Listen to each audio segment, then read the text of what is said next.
Hello, and welcome to the Modern Romantic Podcast, where we celebrate and inspire romanticism through passionate people doing incredible things. Hi, I didn't have an intro planned for this, so hi, I'm Trey, and I'm joined by my co host, Emily. Hi, Emily. Hello, I'm Emily, and I had an intro planned and then forgot.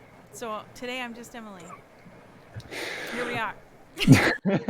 Here we are, and we're dancing, and we're vibing. Um, I am so thrilled for today to have a returning guest with us. So, Emily, if you don't mind, I'd actually like to introduce our guest today. That would be great. Well, fans of our show, we have a returning guest with us. I'm so excited to have him back. We had him originally on the podcast a year ago in August.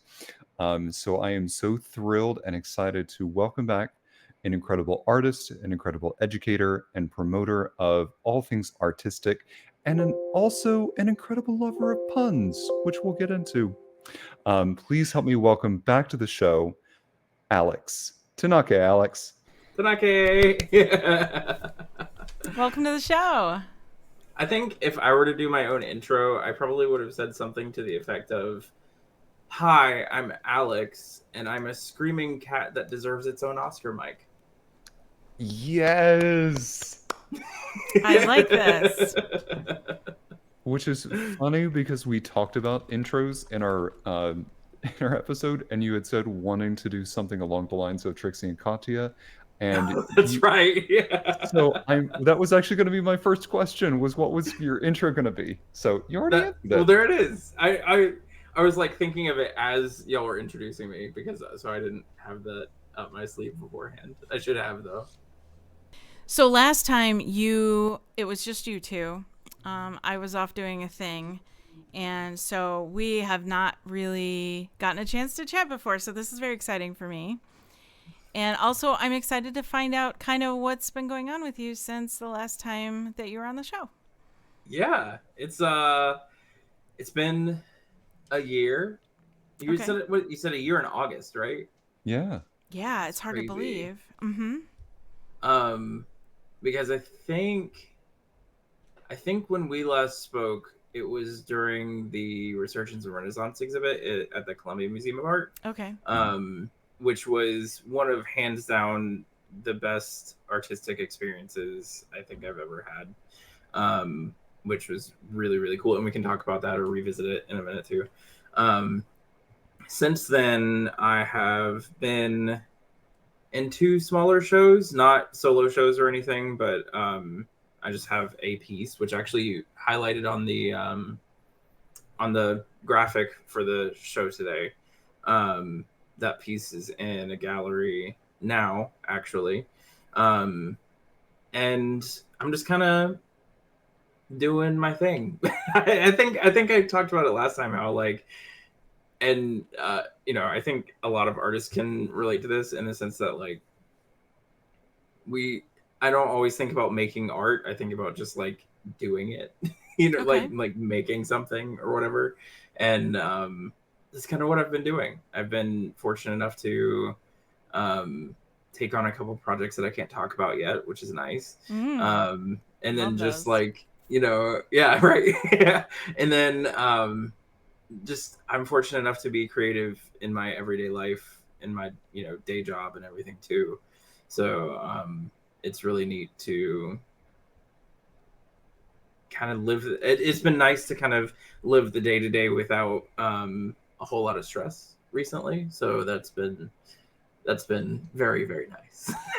Low stress is very nice. What Yeah. sometimes that's a luxury Yeah, for it many. is very very much, Yeah. especially for artists, right? Yeah, Like, right? Mhm. yeah, the grind. Right. And that's funny you brought up being creative every day or on the daily or regularly.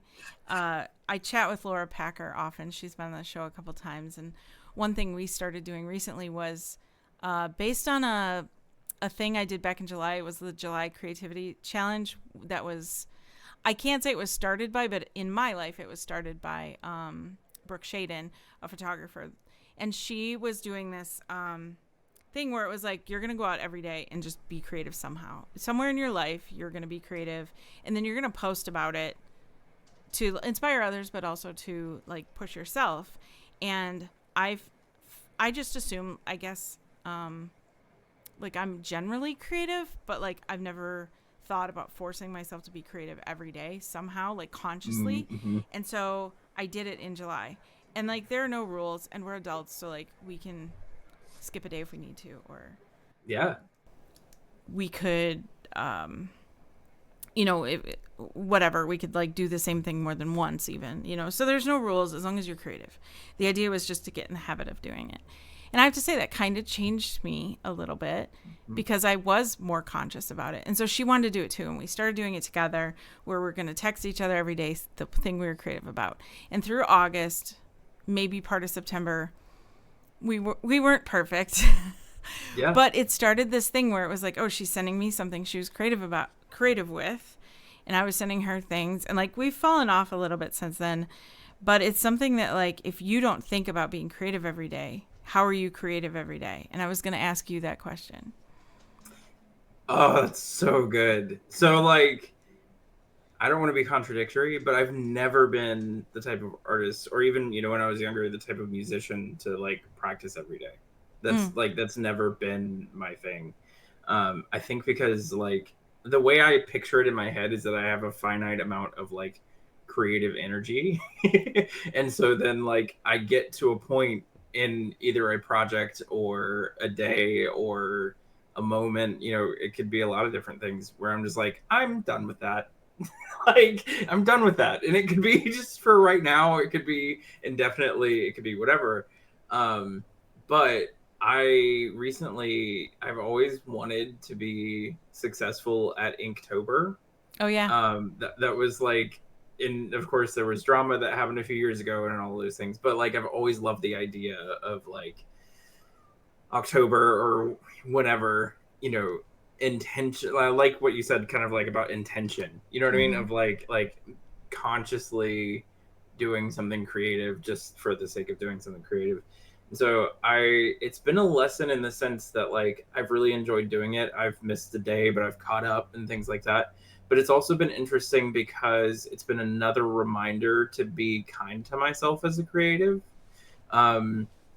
Because I you know, I'm a designer by day, and so I have to be creative for my work. And that like I feel like that comes from, or usually comes from rather, a slightly different bucket of creativity, you know, like money is a motivating factor. Sure. You know, and so that can kind of help that move along. But at the same time, the creativity that I reserve for myself, or like the artwork that I might make that doesn't have anything to do with graphic design, that might be like storytelling and what have you, I have to remember, like, it's just been a reminder of like maybe why I don't make every day. And that's not to say that it's been a negative experience, but it's also like, you know, I don't want to burn myself out on like forcing myself to make something every day. And then I think what I think about too is that like the quality tends to suffer. Like it's kind of like a muscle, right? Like, yes, I can kind of work up to doing something a little bit more. Or in my life, I tend to have periods where I'm like cramming a lot of like really awesome, and I don't mean that to be self-serving, but like stuff that I'm excited or passionate about into like a short time frame. And then after that, I'm like, I need a week. you know what I mean? And so then I take a week and I feel better for it, but I also feel really proud of the things that I've accomplished. So I know that this response has kind of been all over the map, but like I think the takeaway from all of that is that like I love being creative as often as I can, but I also like to remember to be kind to myself whenever I don't have the energy or the spoons or the capacity to do so too, because that's not how I make my best work. So yeah. When you step away, like you talked about taking a week off or taking a break for the rest of the week or whatever, do you find yourself, or do you ever intentionally refuel somehow?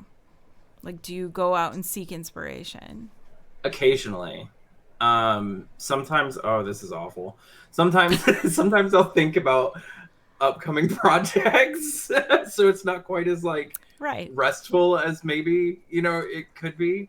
Of course. I ironically I love art museums, so I don't get to go nearly as often as I could or would like to, but sometimes I get inspiration from seeing really cool exhibits, or sometimes I get inspiration from like Instagram or Pinterest or something, like seeing really cool works by other people.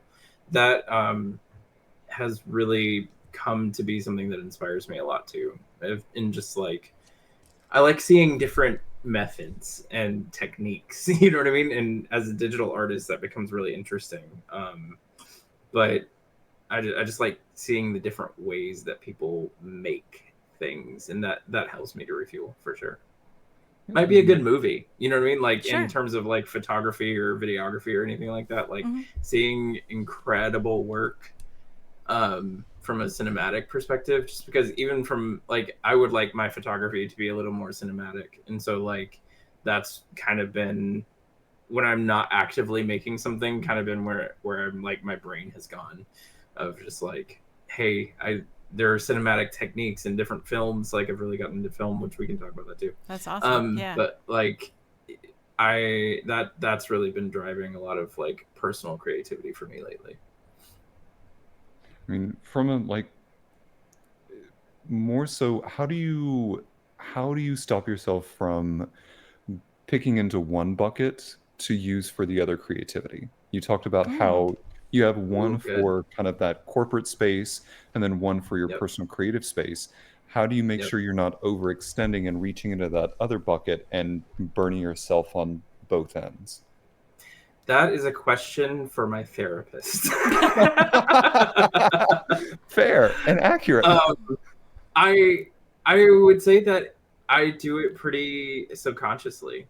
Um, I have over the past like couple of years, I've really learned the difference between working in design versus working in art. And I feel like there's such a big overlap there, because like design can be art, but art isn't necessarily design, kind of like that whole squares or rectangle situation.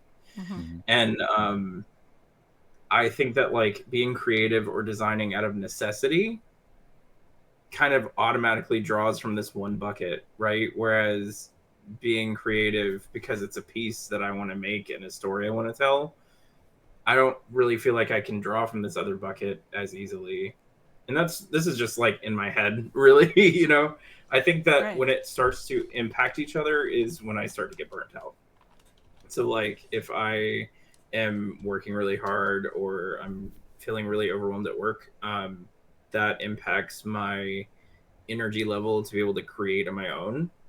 Mhm. Um, and I think that that's pretty normal. Yeah. But I am fortunate to work with a really amazing team who has really good leaders, and we tend to balance that out pretty well. I've worked in places in the past that has not done that, and you're burning the midnight oil and burning the candle at both ends. But literally, I don't know if they would consider it, but almost everyone on my team of designers, and I didn't realize how uh, maybe I don't want to say rare, but maybe uncommon this is, but almost everybody on the team of designers that I'm on does art in some form, Cool. like some kind of like it some like so our director is a sculptor. Okay. We have a couple of illustrators. We have a couple of people who, and have done kind of industrial design. So it's just like Mhm. we have all these different schools of creativity, which not only makes a really neat design team, but also we all have a pretty great understanding with each other of what that like creativity bucket looks like for one another. And That's that's neat. like been life changing. That is Right. absolutely life changing. How Like, awesome to work with other art brains. Yeah, it's if I could always have the option in the future to work with other art people, I think that this has taught me that I absolutely will, which is refreshing. On the last, I want to go back to the comment you made about going to art museums and seeing something like tactile and that informing your art. It's funny you bring that up because you talked about wanting to get more into textiles or into more tactile art. Mhm. Um, do you see that because of that transformative element from transforming from the physical medium into your digital art, or do you see that just as more of an extension of your existing artistic vision? You've hit on something, Trey, because I was like, what am I going to talk about tonight? um, since the last time I was on here, I've actually started making physical art again, which Yay! is like also life changing, kind of, because it's really hard. I'm gonna just like, I mean, I would love to talk more about design too if y'all want to, but Yeah. like Whatever. from just an art perspective though, like fine art, if you will, it's Mhm. really hard to translate sometimes digital work to traditional and vice versa. Like they don't always play well together, and that's been like kind of a conundrum for me in the art that I like to do. Um, so I've just kind of been experimenting. I bought a sketchbook again because I love filling sketchbooks like when I can, and so that's actually been part of like the drawing every day in October. I It's been really refreshing to purchase materials or start using materials in a way that I'm not concerned about the preservation of the material itself. And to kind of like elaborate on that, I I always, like when I was younger and even now, I'm like, hey, I spent money on this. I need to like savor it, and like I still have that to some degree, but also I feel like it's been really freeing to just I bought this sketchbook with the intent of destroying it. Like artistically. Like I Good. want to yeah.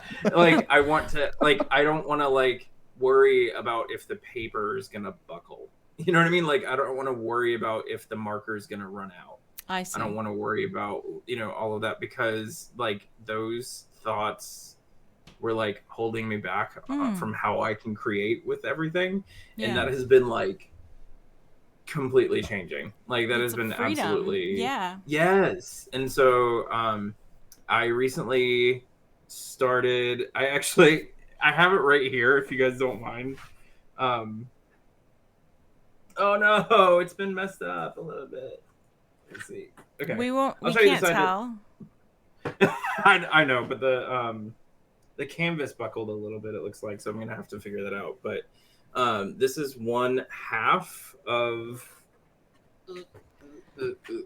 So he's got. Oh, look at this. Okay. yeah. So describe So for our listening audience what you're holding up. hi. His face is between two pieces of art. Yes, my face is between two pieces of art, and I'm gonna put them back down now, just because I don't want to hold them up. They are. I'm obsessed with Rorschach prints, Okay. and like really organic, um, like patterns and things. It might look like in other pieces it might look like topography prints, but Rorschach was a psychologist who started the idea like ink blot Yeah. imagery, and so that's what those canvases were based on. So I took different layers of paint and smashed the canvases together, Okay. and then that created this like mirrored ink blot pattern, but it's very unpredictable in the sense that like you can't, I mean, there's some levels of control in terms of like how you layer the paint or how the materials you use and things like that, but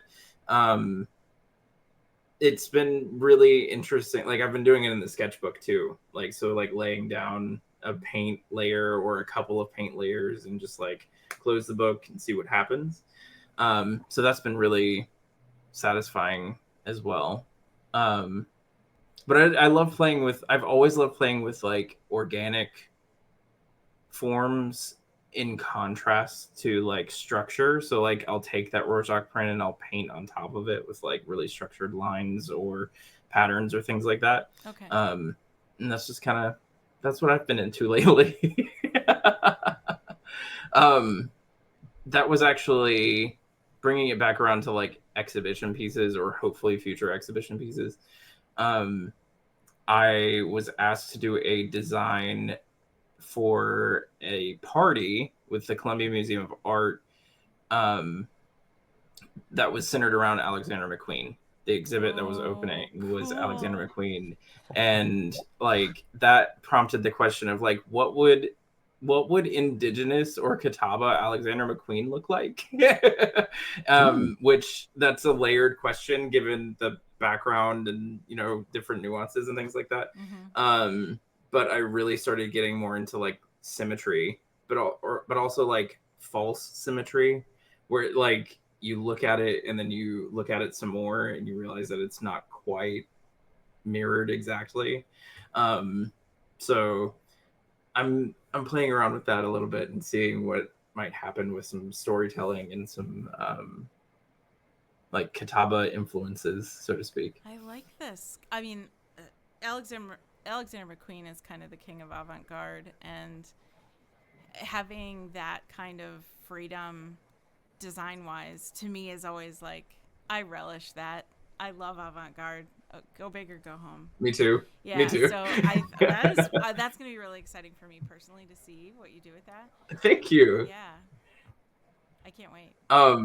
So well, I'll tell you more too because it's not really a secret. But the piece that you used in the graphic, which I don't know if we can share that or not. I can find a way. Keep talking though. Not that's okay. Yeah. It's intended to be part of a series, so this would be the second piece in a series, which was inspired by the avant-garde nature of Alexander McQueen.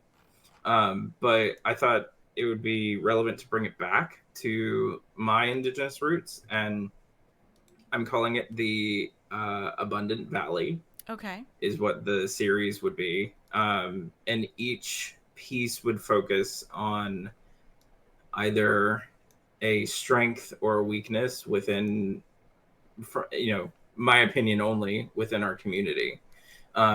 Because, with it being Indigenous Peoples Day, there's a lot of like, places where we've done a lot of healing and we've done a lot of really good positive things, but there's also a lot of things that I think inherently negatively impact. Oh, there it is.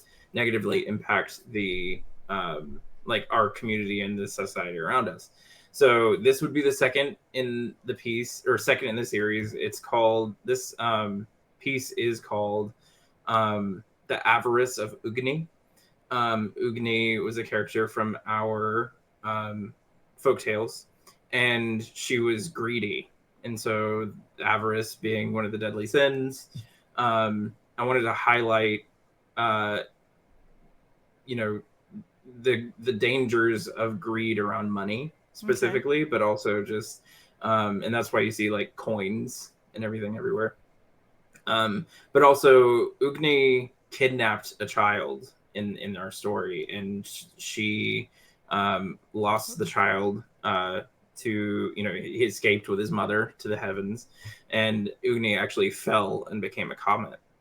And Hmm. so that's part of why like you see her falling is kind of the idea. But I've always loved the imagery of having like a person like that like just malicious and greedy and everything, and so I really think that it spoke to one of the hallmarks of the things that I want to highlight in the series. But also I wanted to show that like very modern, very a little bit metal maybe take on like a very very very old story. I love this approach. I do have a question. The crosshatches that you kind of see beneath the coins themselves. I saw the coins, but I don't. what are those? What are the crosshatches or X's beneath the coins, and what do they Yeah. represent? So there's a couple of layers to that. For me, I love patterns. I love like structures, and I think that like on a very high level, that's kind of all that is a pattern. Mm-hmm. But when I was growing up, one of our medicine men taught me the story of how we traditionally believed that evil spirits reside in corners. And so, in a lot of the like indigenous, what I consider indigenous artwork, or like the artwork that focuses on Catawba culture, I will intentionally not include corners, just like out of my experience with him, and also just my experience as a Catawba person. That's not necessarily like anything that anybody else has to do, but that's just something I've done. And so with this piece, I kind of wanted to intentionally go against that grain, given what it's intended to represent. Because to me, greed is very, I don't know. This one is kind of intended to be a dark piece, and so that I certainly don't want to like invite anything in, but um, I want that to reflect on the nature of the story, which is not intended to be good. I understand. So it's a little heavy. I like that symbolism in there, though. Yeah. Thank you. Yeah. Truthfully, I don't think that there's a lot of education when it comes to those stories. Just across the board, there's a lot of history that when it comes to languages or when it comes to other cultures that gets lost in some of those stories, and it becomes really important. So truthfully, I'm really glad that you are bringing those to light, the good, the bad, and the ugly. Thank you. And that's kind of one of the goals with that, because like as a modern indigenous artist, I think that we have some different conversations to have other than just like colonization. Like colonization is definitely, I think, an undercurrent to almost anything that we do in terms of art or storytelling or interactions. But um, I think in this series, I hope, and that, I'm still working out other pieces and stuff like that. But like, I hope that I can also kind of highlight some of the things that we see within our community that might not be talked about quite as much. And that's not to make any promises, but it's also just like the perspective of that might be a little different than what could be readily understood by everyone, Well, there's so much more, that Mm-hmm. there's so many different facets to your life and your community and everything. And I feel like focusing on just the one story or the one aspect, which colonization, as you said, Yep. is, I mean, there's so much more. So why not? It can sometimes come across as reductive, right? Yeah. Like, because like I love what you're saying too, and I agree with you in that, like, but I think to your point of it being more, there being more, I think that we need to talk about those other things too, but a lot of times we don't necessarily have the tools or the words to talk about it. And so sometimes I think that can be addressed differently through art than it can through Mm-hmm. like an actual conversation. So Which, that's kind of the goal with all of that. yes, and part of why art is so important. Yes, yes, definitely.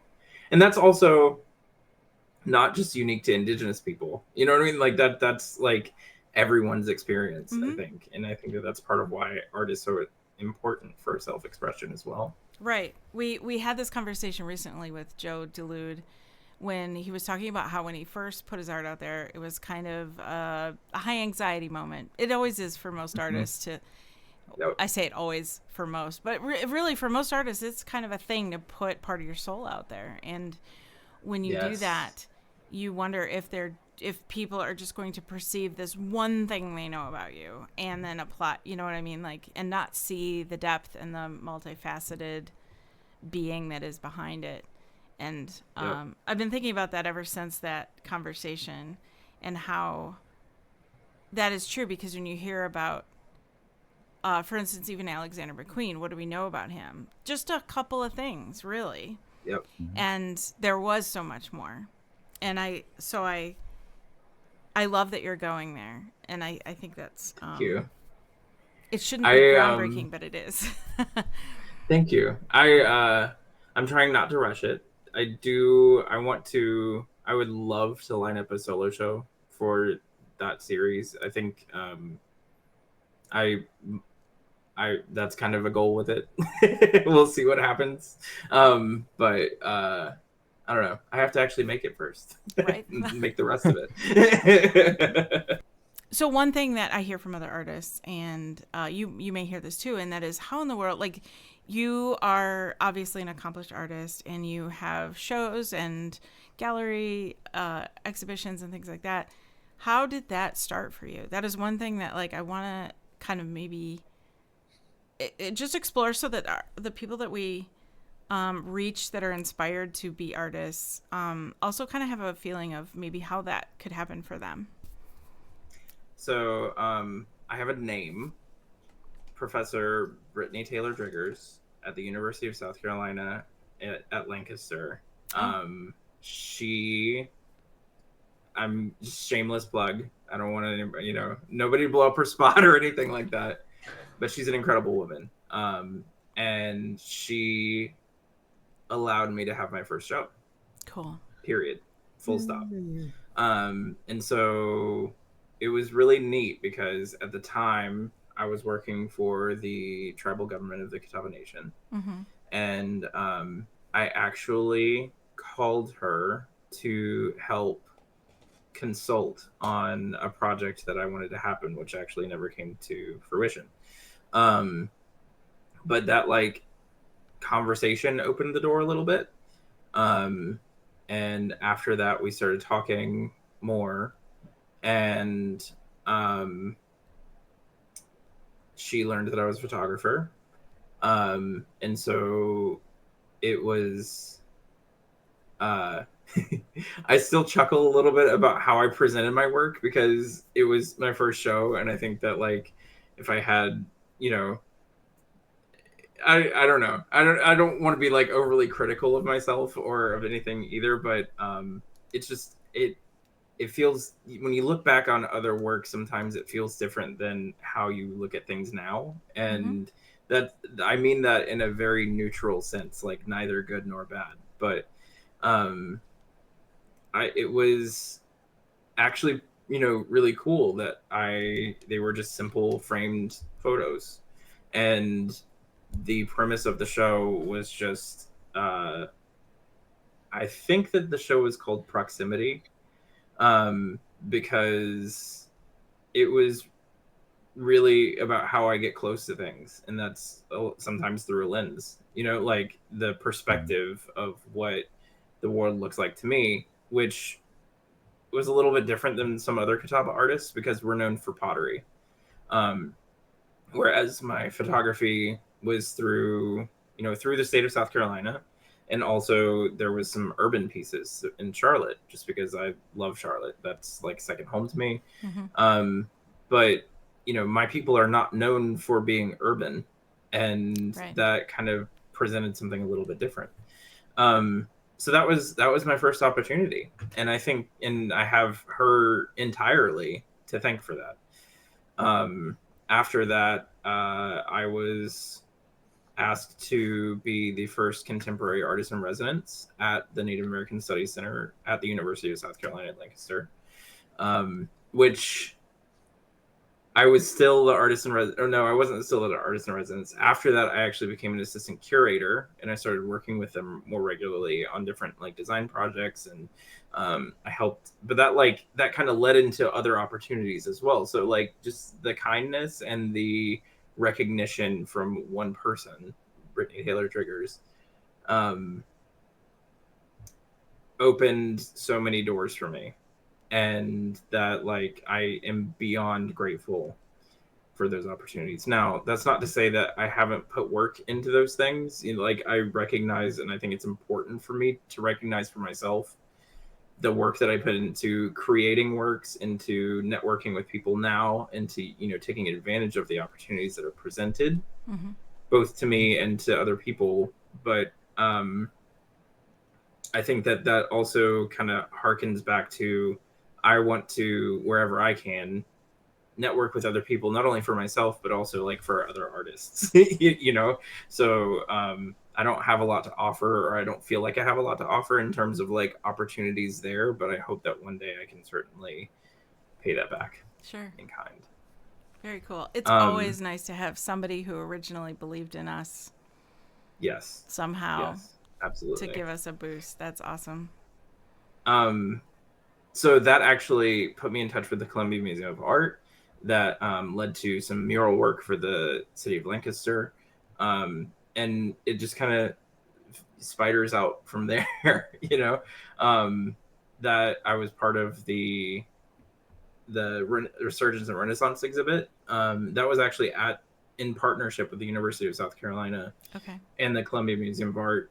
And so they worked together to curate the pieces, and they wanted to show more modern work. So the cool thing about some of the things that I've been fortunate enough to do is not only do I have the illustrative pieces, but I was commissioned by the center to do some documentary pieces, like from a photographic perspective.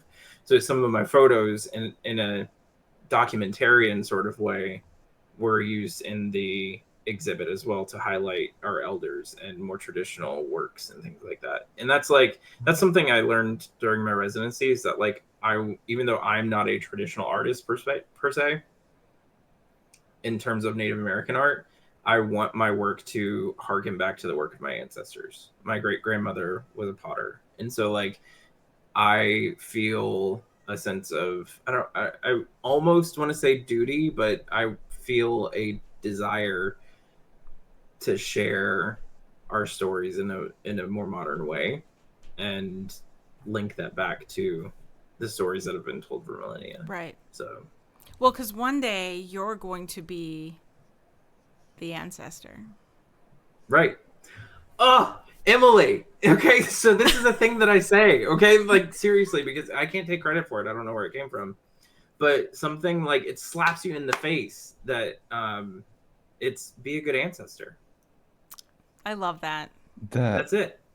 You know, like, and that's like that. It literally slaps me in the face on a regular basis of just like that informs how I want to live my life. I want to be an ancestor that somebody is going to be like, he was really cool. He did the thing. You know what I mean? And so Yes. that's it. it also speaks to you what you said earlier about sometimes you don't have necessarily the language with which to say it, so you put out your Yeah. art. So Hmm. I feel Yep. like in small parts or in a like coming together, you are creating a language that is helping to kind of craft that future. Yep. Thank you. And I think that, I mean, this is not meant to project on anyone or anything, but I think that we all should. I think that we all do, and that might look and does look different for everybody. You know, like I think that the stories that we tell and however we choose to share them Mhm. should, I mean, again, I don't want to sound too like morally condescending or anything, but just like I feel like for me, I want those to be things that people look back on in a way like that's the type of person that I want to be, and that's just kind of I think that comes from a couple different places, but um, it Yeah. that's just where I've landed in life.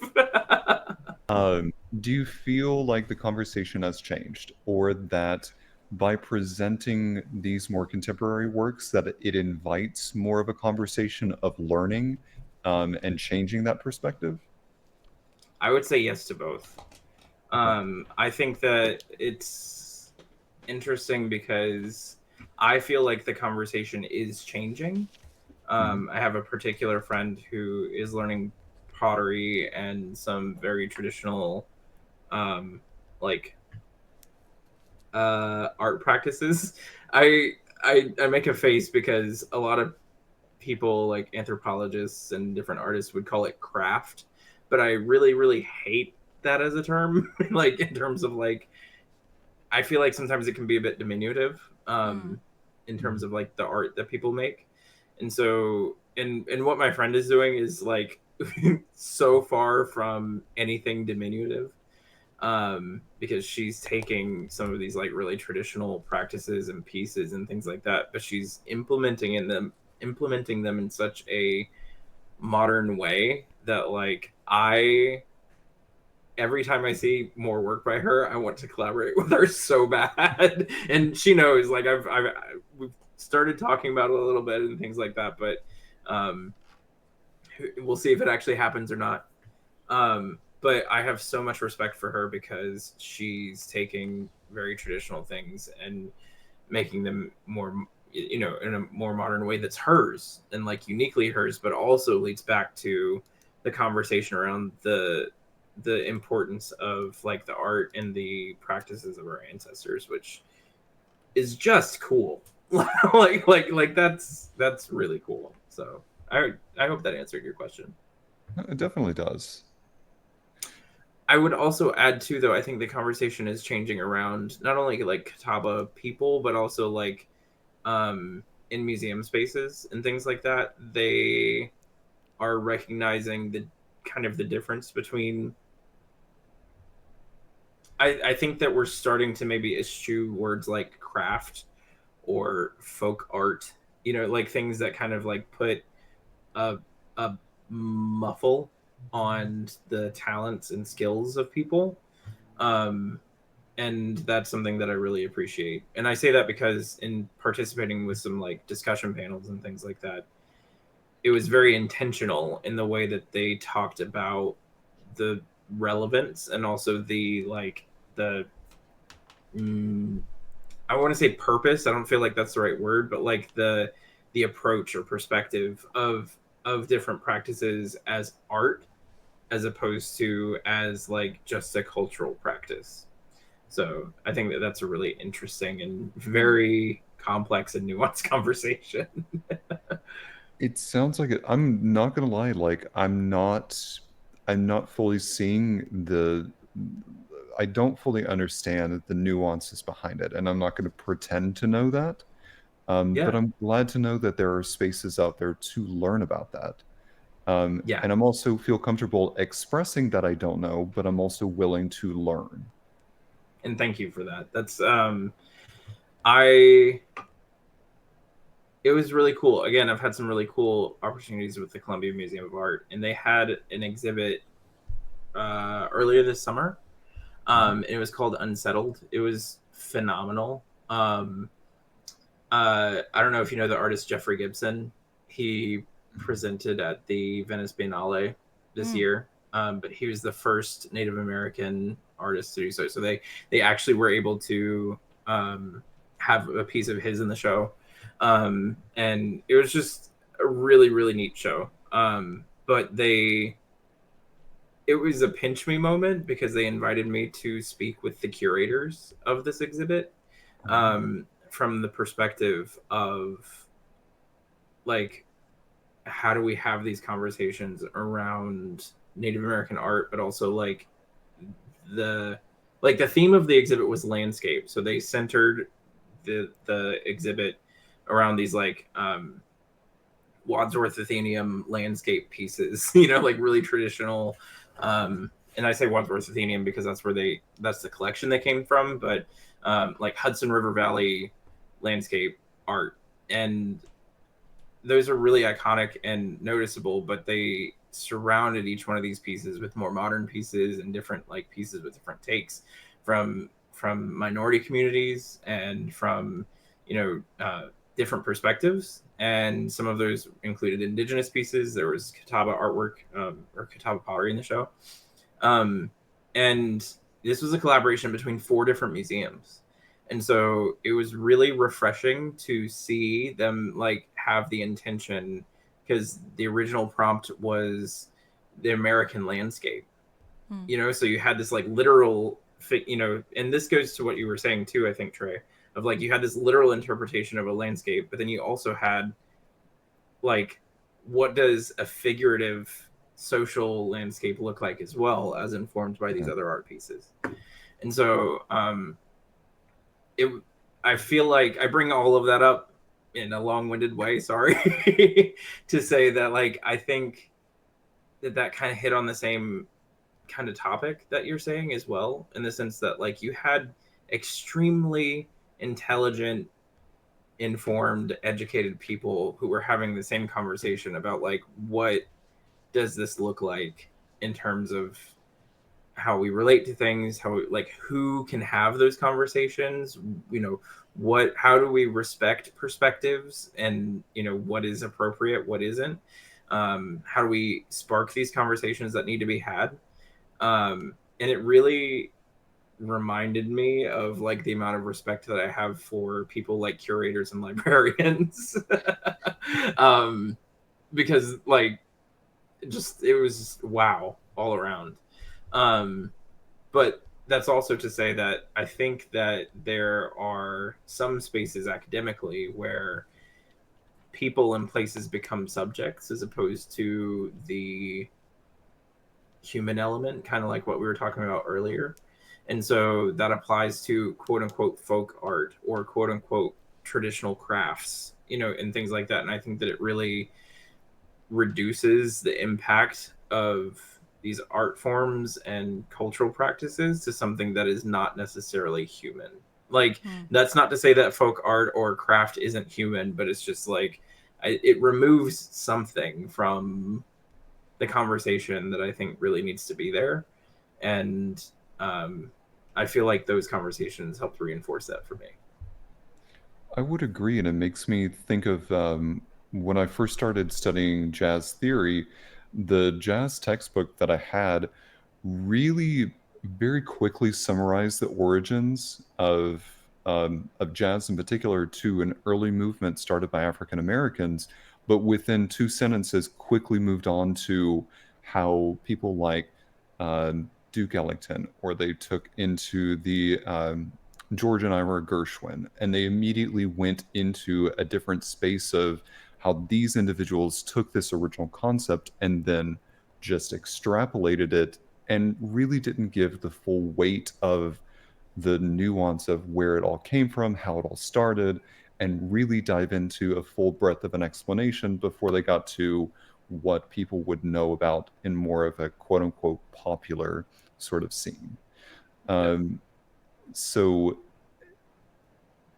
I say all of that to say, to ask really, there are moments when I get, I'm just going to say very honestly, uncomfortable because I don't know how to ask some of those questions.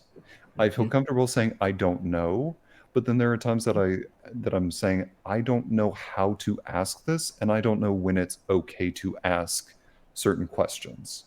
So when, from your perspective, or how, from your perspective, should someone approach that if they're unsure of maybe how to broach a particular subject? I love that. And that's actually, that was an explicit part of that conversation that I was just telling you about too. And I think I'm going to answer your question with a scenario, if that's okay, because Yes, please go like for it. that, like, yeah, that, whatever. So, dang, so I would love to be an art history person. I am not always an art history person. Um, there was a piece, and I'll have to pull it up and look it up, but it was a French painter, Mhm. and uh, he was a landscape painter, and there was a piece that was in the exhibit that I was just talking about, Unsettled, and his piece stood out because the painting depicted a calm, serene valley with a group of teepees and the daily life, so to speak, of a tribe. So there was a few things there in terms of like it was clear that these people were nomads. Teepees were typically nomadic, um, and it was refreshing from my perspective as like on an initial look, because it wasn't like the warring people. You know what I mean. It showed like people living in this like really beautiful valley. But one of the curators asked the question, was it okay for him to paint this piece? And like I was like, it took me a second, because what they were getting at was like, if we're talking about whose story is it to tell, this man followed tribes and he had great relationships with them. He spoke like 5 different tribal languages, and like he built that trust, he built those relationships and everything. But was it okay for him to share this, to like paint this piece, because was that his story to tell? And I think that like that's the first scenario that comes to mind for me in terms of like, if there's a question you don't know, because the key is having the relationship. Like he wouldn't have been there if he hadn't had the relationship. I think it's not a simple like, yeah, that's fine, or no, that's not fine in a lot of scenarios, because like if you were to come to me and ask about something with Kataba, we would be fine talking about it because we have that background, we have that, those questions. And so I hope that if you don't already, that you could ask those things to me. Now, if you were to reach out to the current to the current chief or something of that nature, it probably wouldn't be appropriate because you don't have that established relationship. There's a give and take there, I think, because just like with anything, you don't know what you don't know. And if there was something offensive, then I should be able to explain that to you. Hopefully without fault. You know what I mean? But that's kind of like one of the risks that we take. But also, I have to believe that, when going about in the right way and having the right conversations, I don't think that that's really a concern for us. If Joe Schmo came off the street and said, "Hey, what's that?" Or my favorite one that I chuckle about sometimes is, one of many favorites is like, "Oh, I like your costume," when people are dressed in traditional regalia, but it's not a costume; it's a different thing, So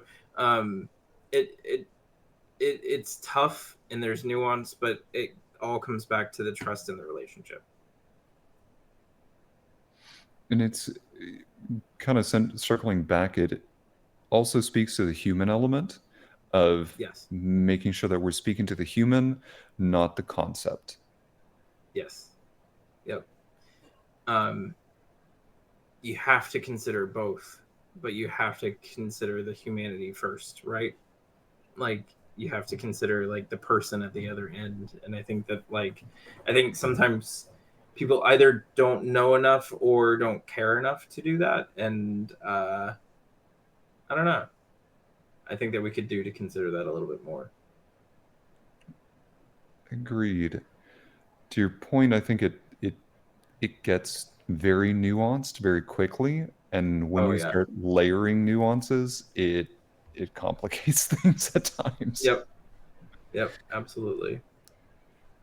Um, from an artistic standpoint, you've mentioned how certain phrases or certain words can make things diminutive of a culture that you're experiencing. So what are some ways that people could, even on their own terms, be better acquainted with language of or Ooh. become better? um, I'm going to use educated. Please take this with a grain of salt because it's the only word that's come to mind. Um, on using appropriate terminology to describe some things that they're viewing, not just from a cultural standpoint, but also from Mm-hmm. an artistic standpoint. How can they become more aware of using proper artistic terminology? Oh, that's a good one, and that's so hard. Because I mean, I experienced this with other cultures myself. Cultures that aren't Native American. I have a lot of friends in a lot of different cultures. My partner is Dominican and Cuban, and so like there have been instances where I don't know the how to ask about certain things with his beliefs or with his experiences and things like that. And so I try to be cognizant, and I think that it kind of goes back to the same thing of like it goes back to your relationship and the trust that you build and things like that. I think too, ignorance is not always an insult. Now, I'm not going to call somebody ignorant, but I think that in terms of like thinking of yourself and your relationship to a conversation, like reminding yourself that being ignorant is not always a bad thing. So I think the way that you approach that is the key of like, are you asking like artistic language and, you know, traditional items and things like that? Asking. I think that that's like kind of the key to it too. Like you have to ask in order to educate yourself or to allow someone to educate you. Which, like, I know online sometimes that can be a little bit discouraging because people get tired. But I think that like keeping it simple of like, what is this called? Or like, what is this used for? What is the purpose? What is that practice? You know, keeping it really simple and respectful, I think is so much better than just like, what's that? You know what I mean? And like, and I don't mean that to be like dismissive of a what's that, because I think that can be perfectly appropriate too. But I think that your approach and your tone and being ready to have a reverence or treat something with respect, that goes a long way with when you're trying to make, you know, make connections with people in terms of art. You know, like my art is not super, I mean, my art, I feel like I try to present in a way that is, there's not a lot there that might be like culturally disrespectful, so to speak. I think that there certainly are artists, because it's also our job as artists to be able to talk about what we've made. So I think that, like, you know, where appropriate and when appropriate, asking those questions in a way that's like, well, what was the purpose? Like we did earlier, what was the purpose of that pattern? You know what I mean? Like that was a traditional belief of my people, but like you asked it in a perfectly respectful way. Like what's the purpose of that pattern there, and why were you drawn to include that? I think that that's great. And if you receive something otherwise, the question might not be right, not just because of you asking it. It might not be right because the artist might not be able to put the words together to tell you, and that can also be a challenge.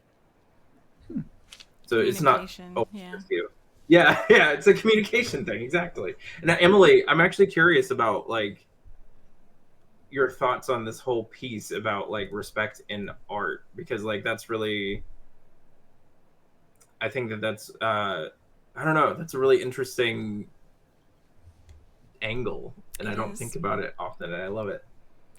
Well, nobody really loves walking on eggshells, and I feel like that's uncomfortable for anybody to be in that spot. And I think as people, though, we're also open to talking about ourselves and our experience and our art.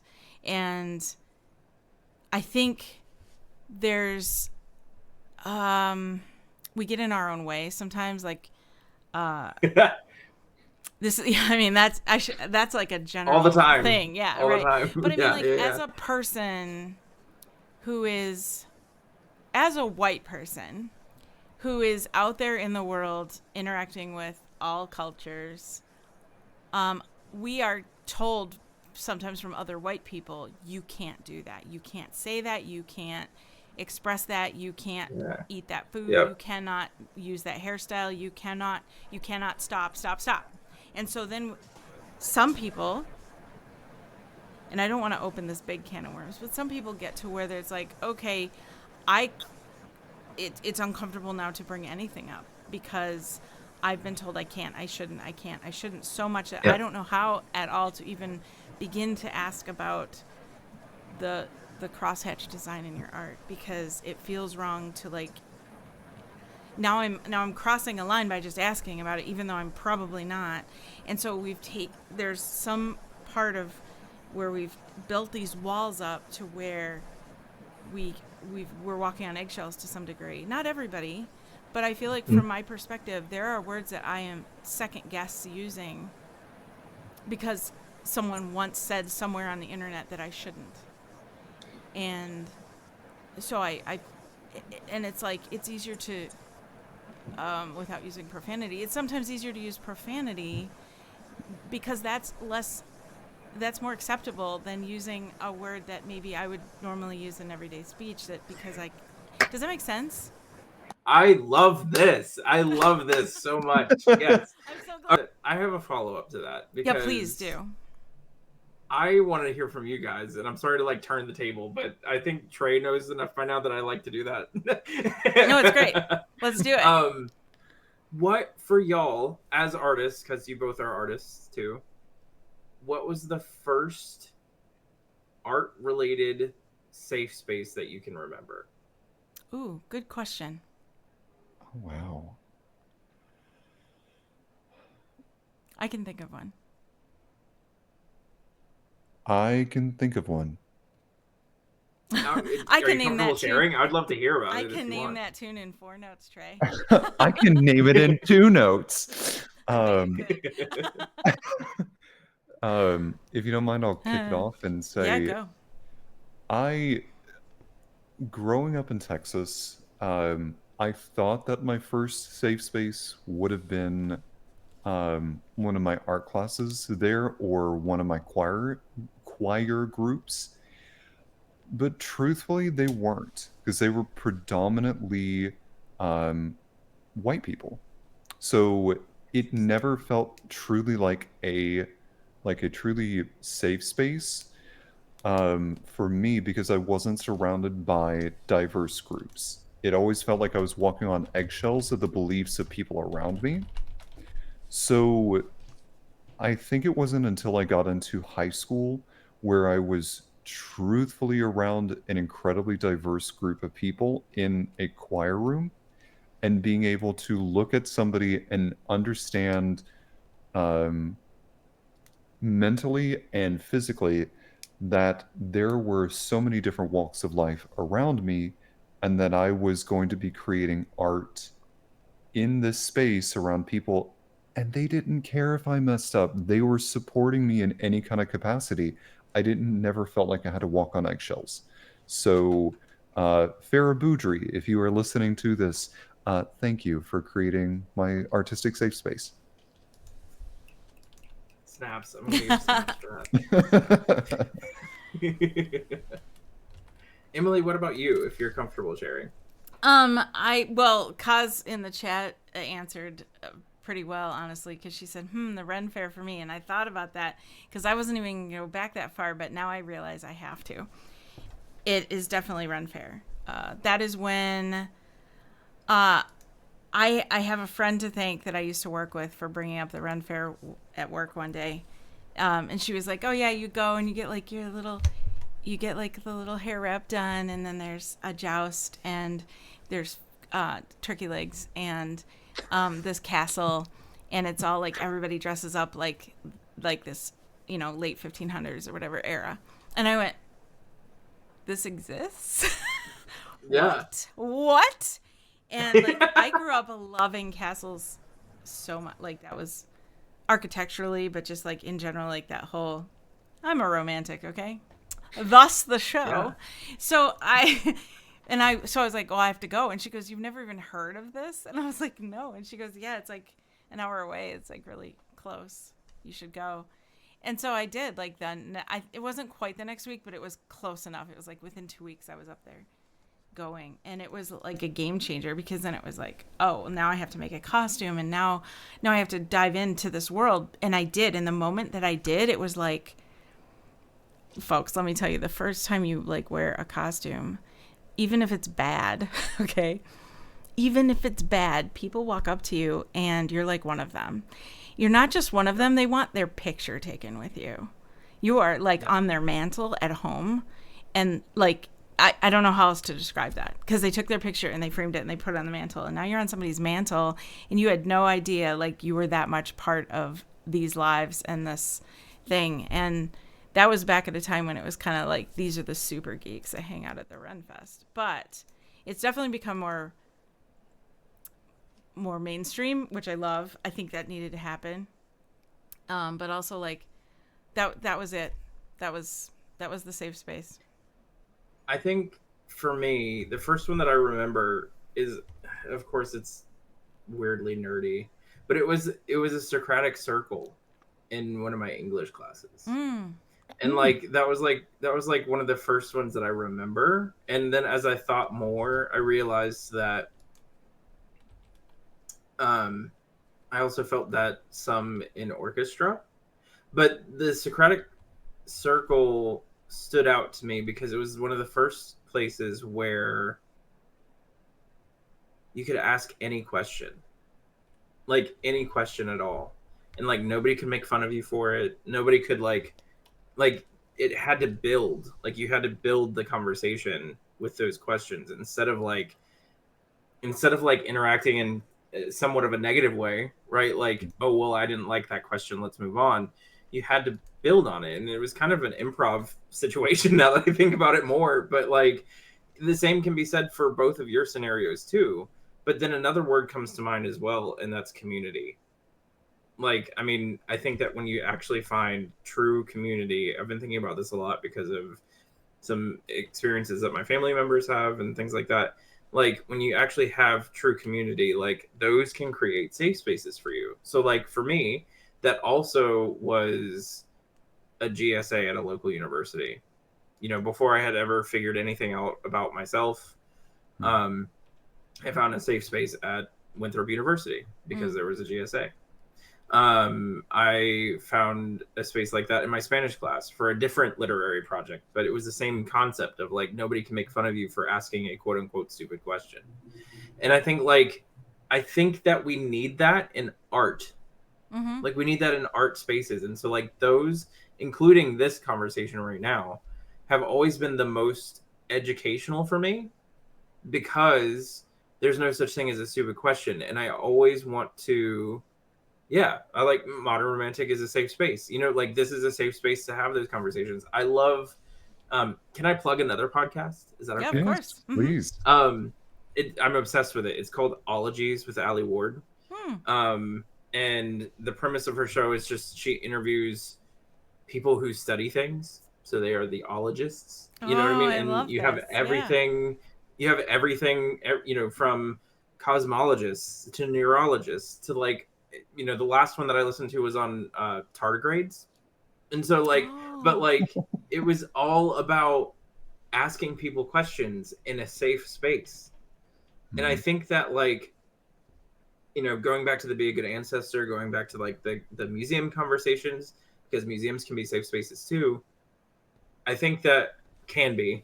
There's a giant asterisk there. But like we need spaces where you can ask those questions, to your point, Trey, about culture, about like, you know, we have a cultural center here. And while I don't know, I would fully expect that the people that are teaching there are equipped to answer questions in a way that is respectful and kind. And, you know, when I'm talking about my art, whenever I'm talking to another artist, that is really going to gauge what kind of person they are, for me, at least, in the way that they can talk to other people about what it represents or about their culture or about their experiences. I think that that's like an essential and integral part of maturity as a, and again, I don't mean that to be condescending, but like I will venture forward to say that like I think that if you cannot create a safe space with that, then for one reason or another, it's not a conversation that's ready to be had. You know, that could be because someone doesn't feel safe. So like I certainly want to acknowledge that too. But it also could be that like if you're not able to articulate it or able to ask it, sometimes it's just that you're not ready. And that's not bad. It's just that like it's another opportunity for another time, you know? Yeah, it's okay to go back and think about it a little bit longer. Because there's a big difference between going, what's with the yellow X's, and tell me why you included this crosshatch pattern in your art. Yeah. Well, and like, again, this was a safe space. So like that absolutely was a phenomenal question. And I love that Trey asked that.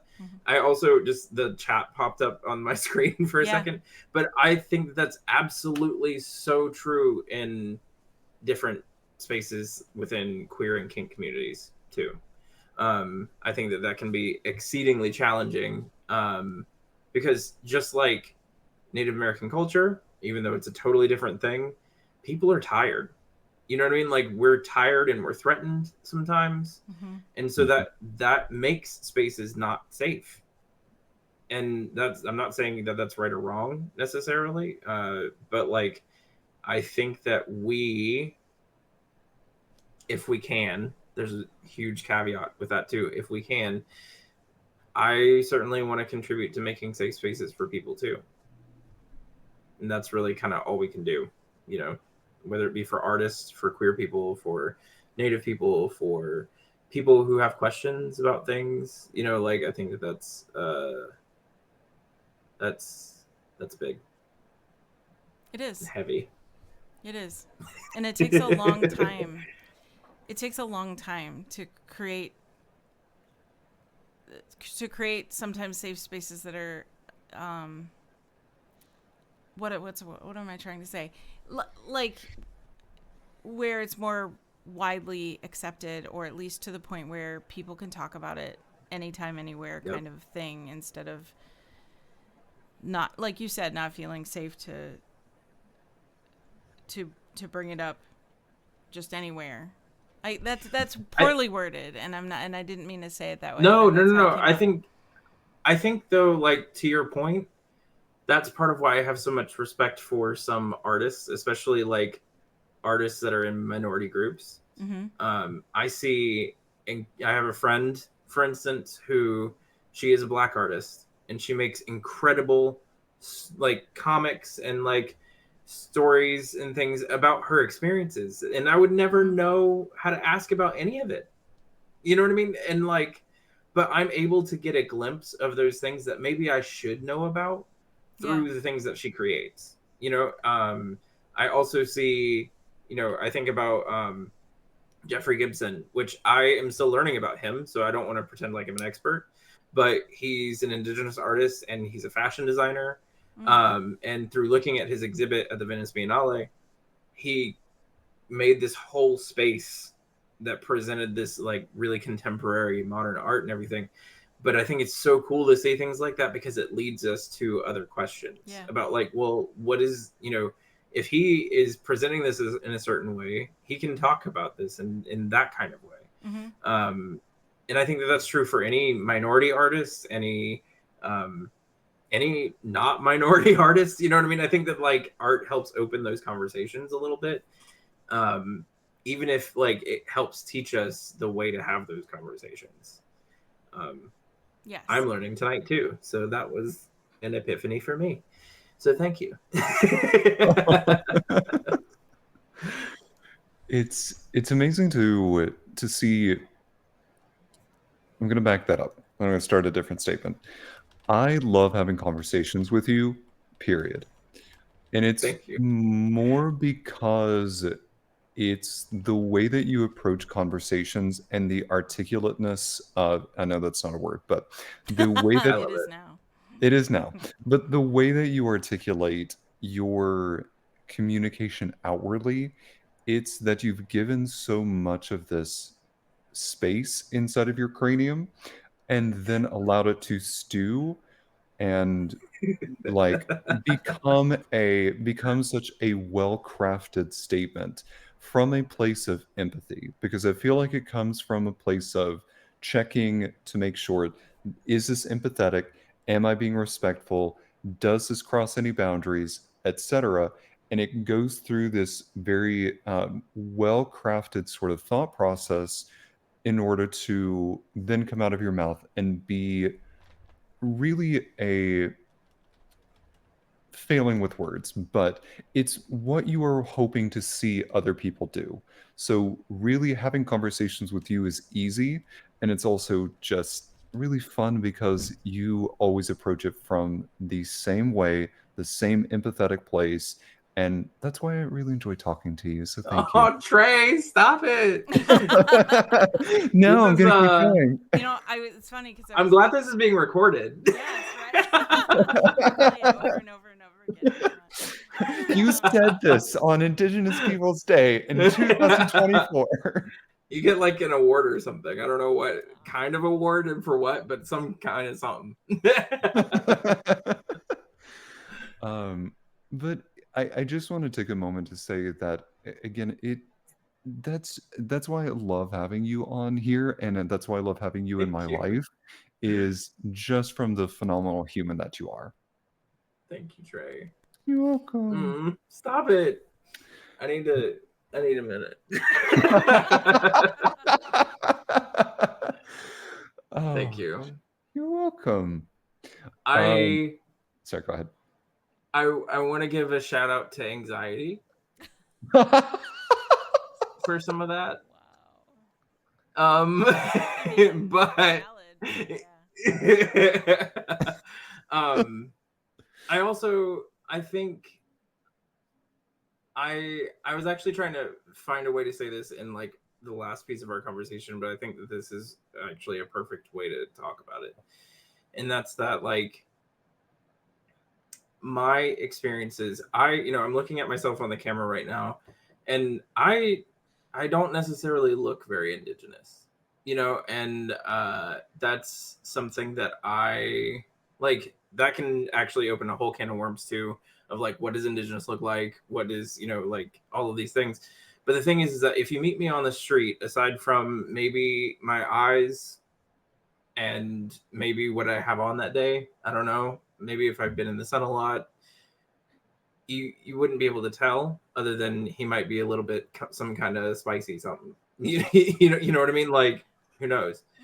But the thing is that like I think that it's also important in this conversation about indigenous art, about indigenous peoples day, about perspectives and experiences and things like that, is that I have had to, part of the way I've learned to have those conversations the way that I have is I have had to see experiences from people that don't look like me.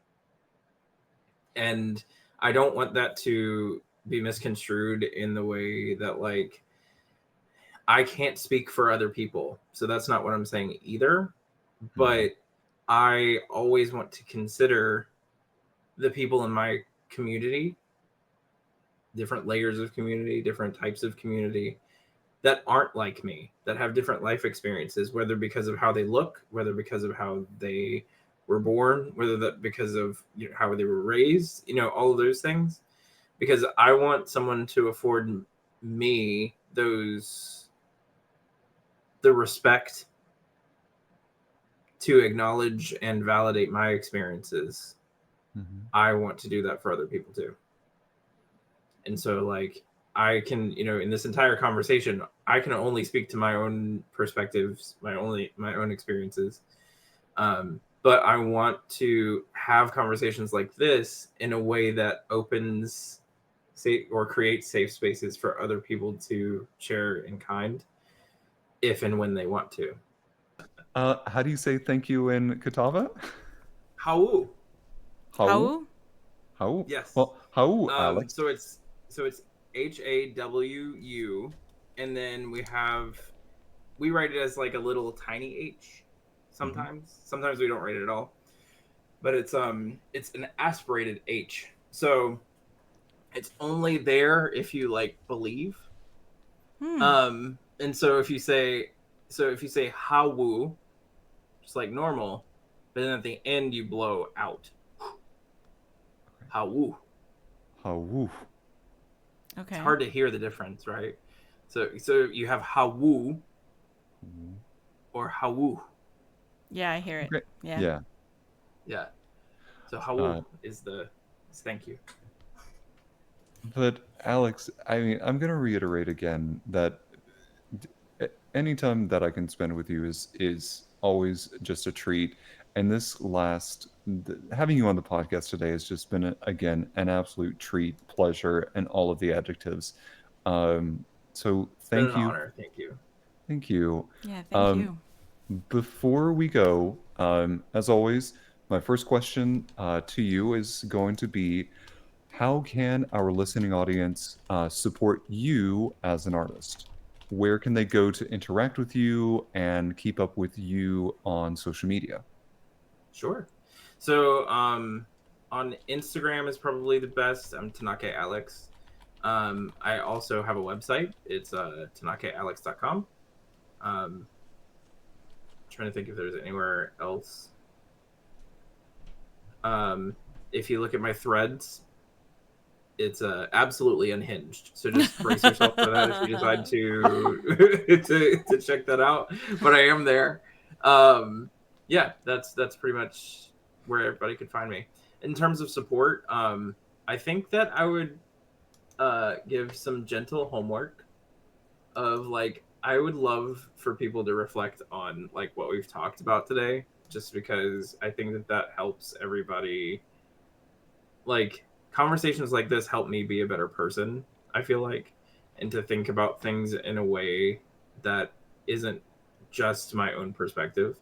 And so I think that the world could use a little bit more of that, and that's not meant to be self-serving, but just I think that like considering each other's perspectives and consent and all of those things, I think could help us have better conversations about art, romance, and really anything else that life has to offer.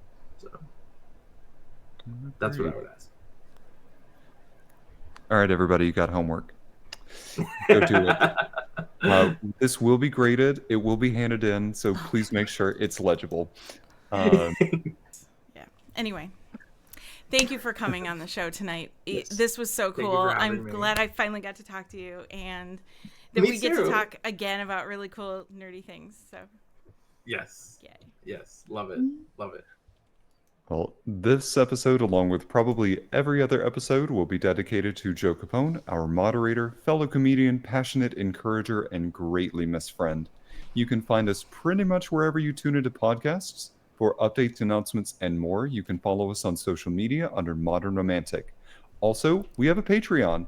If you want to throw a couple dollars our way and get access to exclusive content, please visit the Mod Rom on Patreon to see conversations, clips, and more. Thank you, everybody, for listening. And question for you tonight: what was your first safe space? Please email us and tell us your safe space, and we'll read some of the comments out on the air. Have a great night, everybody, and enjoy your evening. Bye. Bye.